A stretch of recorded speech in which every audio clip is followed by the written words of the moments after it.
Welcome back to Tied Up with the Morgans. It is the beginning of August. It's 80 some degrees. It's a little warm. It's a summer night. And in about 2 hours, the sun's going to set. And I want to paint a picture for you. If you haven't lived anywhere like this, I guess you can't really picture it. Maybe you can. But I think a lot of the people watching this will have these memories. Think of when you're a child. Think of the sun setting on a warm summer night, and you have that nice golden light that you get, especially right after the sun sets. So there's that nice, everything, it's just a nice soft light. And across the yard, you start to see glowing flashes all over, flashes of glowing light covering the whole yard. And you and your siblings, you and your friends, you immediately start to go and want to catch these, what I call lightning bugs, what many of you probably call fireflies. You get the jar, you ask your mom, she gets it, use whatever you have, you catch them in your hands, whatever. I think a lot of kids have these memories, and I do, and they're some of the best memories of my life. It was so much fun every summer, because that's only happening in the summer. And it's something that I'm grateful I can do with my kids. In recent years, you may have heard, whether on the news, whether on an article or maybe a YouTube video, wherever, social media, you may have seen that lightning bugs, I'll probably just refer to them as lightning bugs, maybe fireflies, that's a little shorter, but I've always called them lightning bugs. Anyways, you've probably seen that they are in decline. And I want to talk about that today. And what inspired this video is someone had asked me, why are they in decline? And I was kind of taken back because I thought everybody knew why. And Kate actually reminded me that most people don't read about these things like me. A big part of what I read and consume, of content, video, books, is all native ecosystems. I would say the majority of the content I'm watching is on these things. And so in that world, this is kind of a common topic. And it's not just lightning bugs, it's many insects that are in decline. And I kind of thought everybody knew that. Kate pointed out to me that not everyone does, and I need to be better about how I answer that. I wasn't rude, but I answered the question, kind of what I'm going to discuss in this video, but I was just kind of taken back. And then I realized this is kind of my wheelhouse and not everyone's, and that's okay. So that's what I want this video to be about. I want to talk about what they are, where you'll find them, why they're in decline, and what we can do. Because sometimes when you read these things, it always just seems like bad news, right? It just seems like the invasive species are winning everything, right? But in reality, there is a lot of good news too, and there's a lot that we can do. And so I do have a lot of hope on the subject. So to learn more about the lightning bugs, we need to go to the textbook like this, Children's Guide to Insects and Spiders. This was found by my sister, secondhand Hannah. She got this for my kids because they're very into insects. So we look here, and it tells us fireflies can produce a yellowish green light in a special area at the end of the abdomen. Each species of firefly flashes its lights in a particular pattern to attract mates. Male fireflies have wings, but females are often wingless and look like larvae. They belong to the Lampyridae family.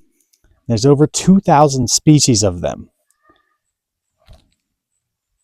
This is a really cool book. We just got this from Hannah today and excited to dive into it with the kids.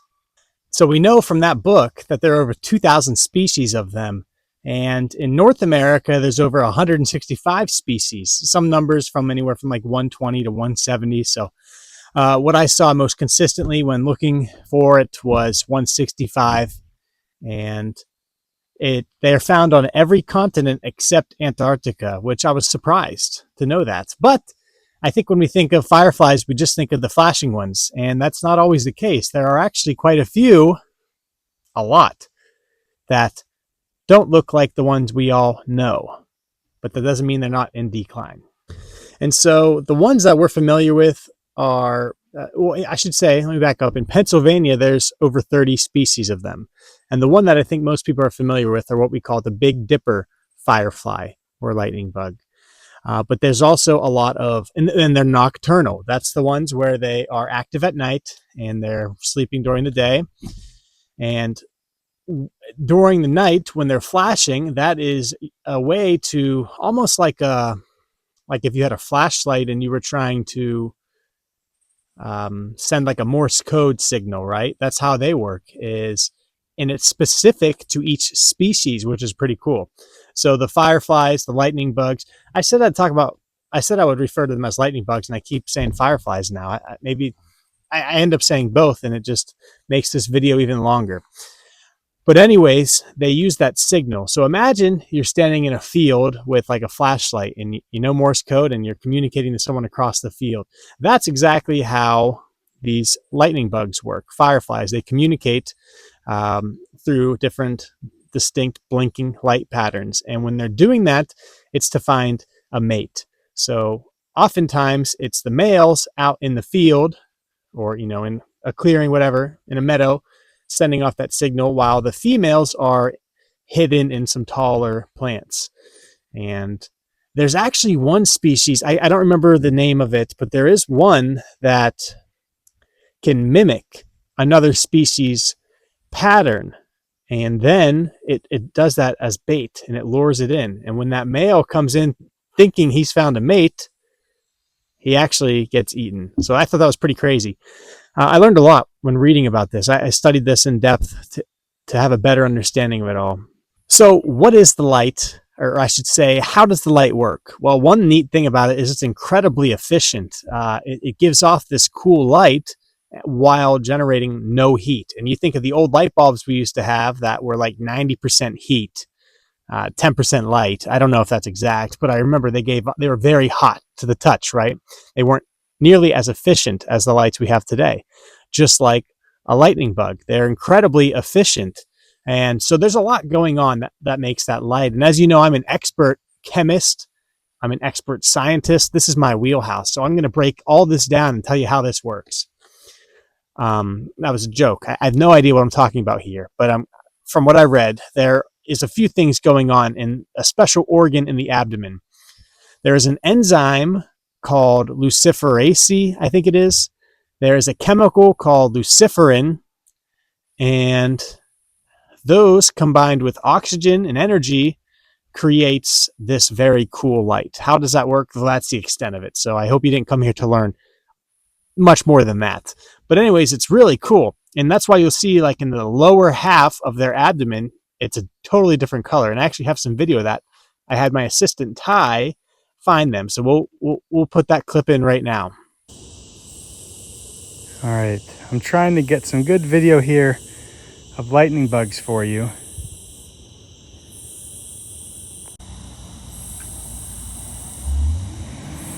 So it's darker than it looks on camera, but I'm trying to get some video of lightning bugs. We have so many lightning bugs, and everywhere I look, it's hard to capture. You gotta, it's weird. So if I zoom in too much right now, well, okay, I have to zoom in for you to see it.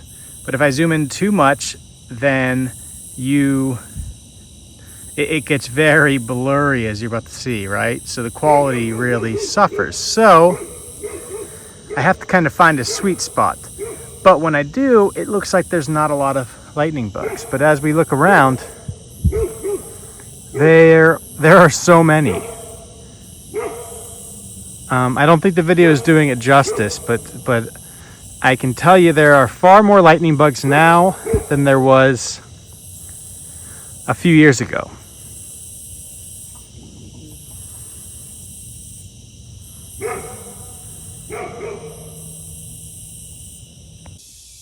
I asked Ty to catch me a couple lightning bugs. I said I need it for a video.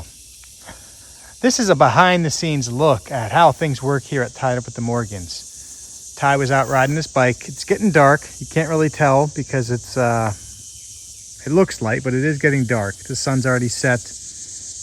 and I asked my assistant for a hand, and he says, "Okay, Dad." I love that. Immediately gets to work.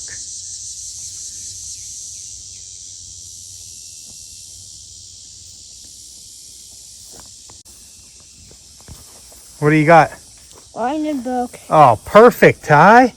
So, let's see if we can get a good look at these. So you can't see them too well. We can look through here though. And you can kind of tell here, a little blurry, but they do look like a beetle. And let's see if we can find whenever he flies. They have an outer wing, and that lifts up, and under it is another wing that flaps, that allows them to fly. So there's really like two sets of wings there. If you see that, this is honestly going to be the best quality video of the whole video. The best quality video of the lightning bugs, just because, I mean, it's hard to get good video of them. It's usually dark when they're out, which it's getting dark right now, so therefore it's going to be blurry. Not going to focus, but you can see their lights there. That light comes from that white part, see on the underside, the abdomen, there you go. That's where that light comes from, their glow. You can see they have like the bottom half of their abdomen is a light color, and that's where a lot of things happen, and we're going to talk about that. Flashlight. It's like a flashlight. All right, you can let him out. Thank you, Ty. That is the best assistant. Seriously, within 30 seconds, he had 3 of them. Out. They'll come on out if you just leave it open. Yeah, I'm leaving it open, but they're all being full. Maybe we'll see better now. Thank you, Ty. Good idea. See how they have that outer wing that lifts up, and then under that, there you go. One went up. 2 more left. One more. One just flew out. And last one. Thanks, Ty Morgan. You're welcome. Here we have what would be a perfect habitat for fireflies to lay eggs, for them to begin their life. The eggs are laid in the summer in leaf litter, or in like a moist soil, or, along decaying logs, things like that. And after a few weeks, they hatch into the larva. The larva is the longest stage of a firefly's life. They're small, dark, segmented worms, often called glowworms, but they're actually not true glowworms. Those are a different species. And you'll find these larvae in moist places on the ground, usually in leaf litter, like we have here, or under bark, in damp soils near ponds, streams, or wetlands. And they're actually carnivores. They feed on snails, worms, slugs, and more. What's really crazy is they will inject a type of toxin. It's like a digestive toxin, and they'll inject that into a snail. What that toxin does is it paralyzes the snail, and then it liquefies it, and then this larva then drinks that snail. So I can't imagine what that would look like, but a pretty amazing thing that they can do. And then anyways, they will spend their winter in this stage, and they will actually glow faintly, but they're usually, hidden by leaf litter or other things.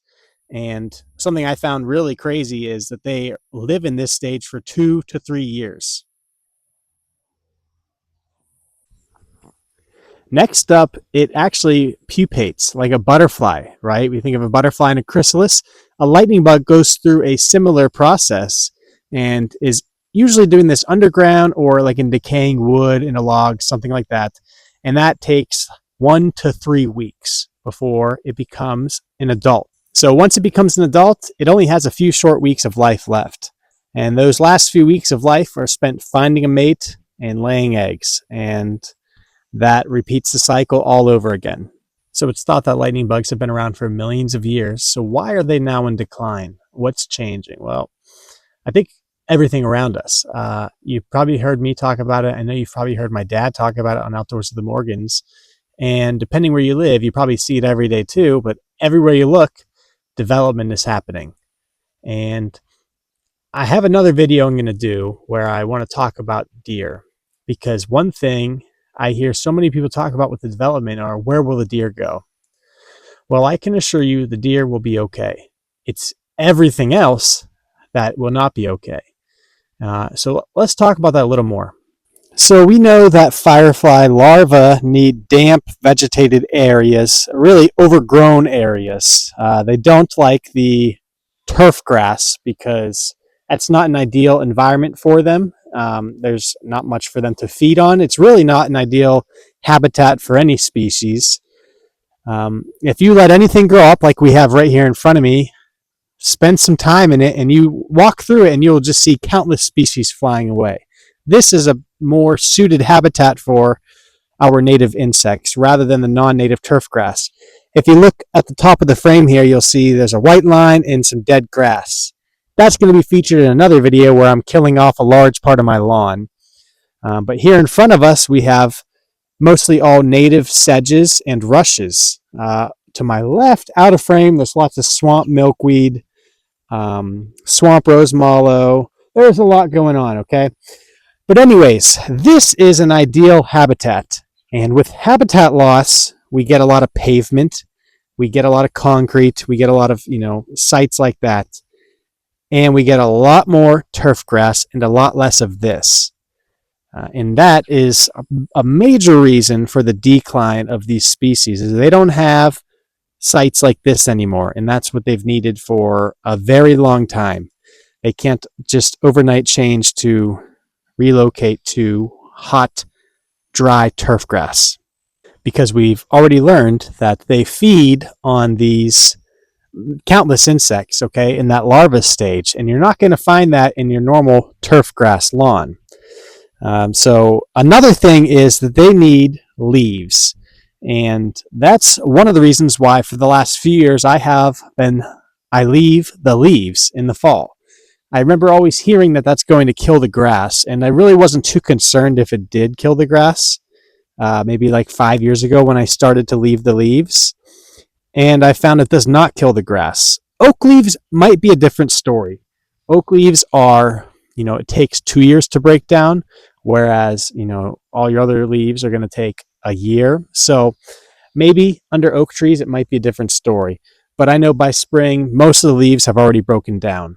And that's why they make such a great habitat for fireflies, is they live in that over winter, and they need those leaves. They need that tall grass or wet habitat to live under decaying wood or any of those types of locations.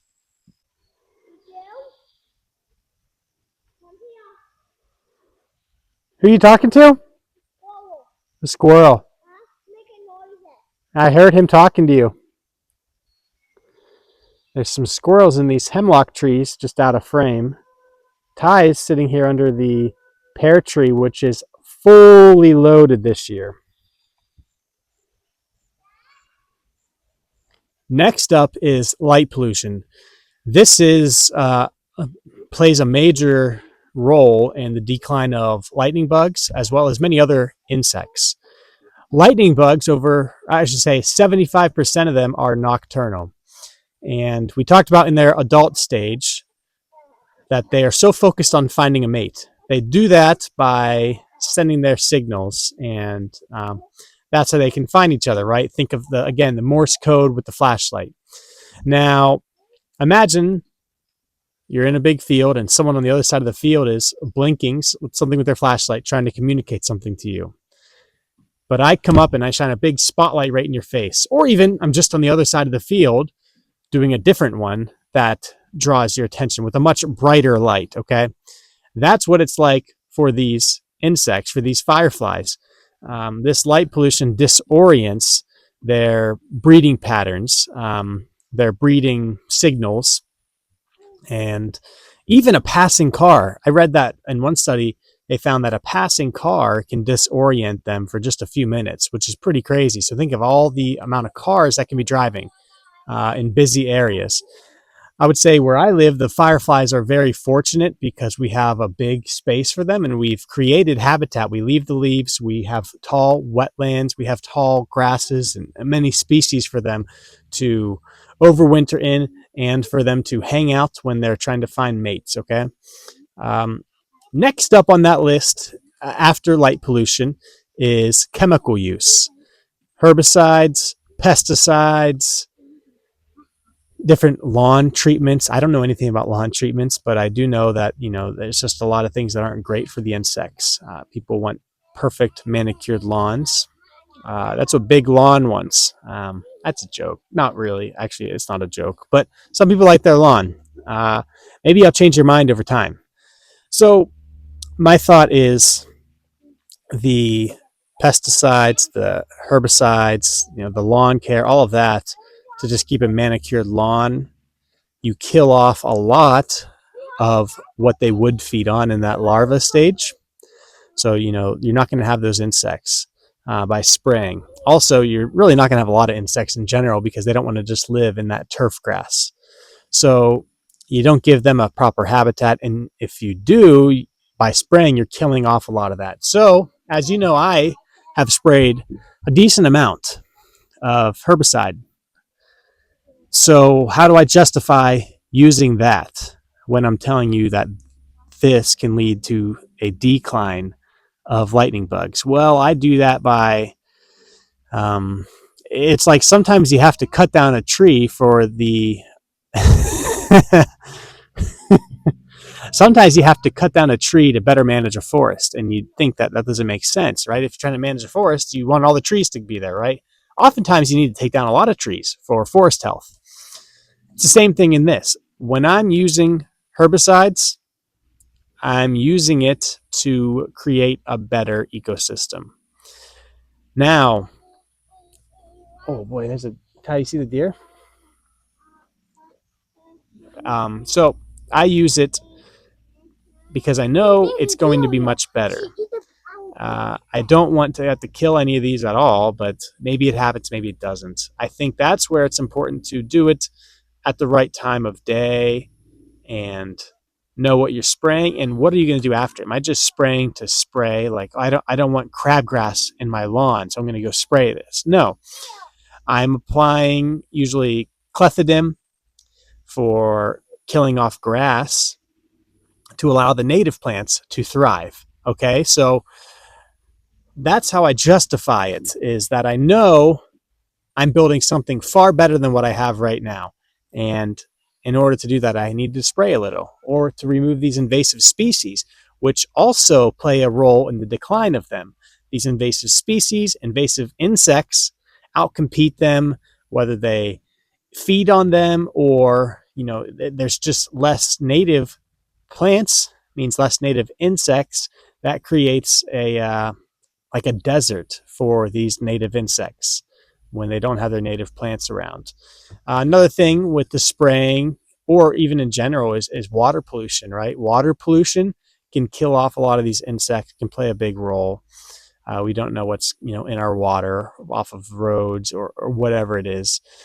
And then the last thing would just be, well, there's probably more, but I think that's it for today as far as what's leading to the decline. The last one would just be overcollection. There was a place, I think it was in Japan, where they saw a drastic decline of them. It was somewhere in Asia. I don't know if it was Japan, but because there was a tourist site and everybody captured them. Well, that significantly hurt the population. So that can also lead to them. I don't think that's our problem here in the United States, though. But keep that in mind. If you are catching them, handle them with care. So is it all doom and gloom? Yes. I mean, no, it's not. And that's kind of what I want to do with a lot of these videos is present a story, present what's happening to you. Might all sound bad, but then I want to show you that there is hope, okay? And there is a lot of hope with lightning bugs. And I mean, in particular, that there are a lot of species that aren't in decline too. There are quite a few species that are facing, or scientists believe could face extinction. I don't know that. I'm not an expert in that field, but I believe that it's definitely possible. So it's not all doom and gloom. There is hope, and that's what we're going to talk about next. What you can do and what I've done in my own yard where I've seen a major increase in lightning bugs. The first thing is we can create a little preserve for them if you have a spot for it. You can do that by leaving the leaves. If you must move the leaves, sometimes you have to do it, right? Then find a spot in your yard, whether it's a garden bed or around a tree. Find a place where you can put the leaves for them to overwinter in. Keep in mind, they're going to be living for 2 or 3 years. And if they just have that turf grass, it's not good for them. So they need these leaves. They need a moist place. They need overgrown plants. Oftentimes, whenever they're in that adult stage, the females are in those tall plants waiting for them as the males are flying around glowing, looking for a partner. So you can leave the leaves. You can plant native, which is going to create a better habitat for them. You can reduce your light pollution. If you've ever looked at a light pollution map, it's crazy. You see how much light there is, at least in certain parts of the country. I would say the majority of the country. But anyways, that's one thing you can do, is look at how you could have less lights to disorient them. Maybe that's by using timed lights or motion sensor, or even you can get like a more warm light, like a porch light that does not disorient the insects. So that's another option.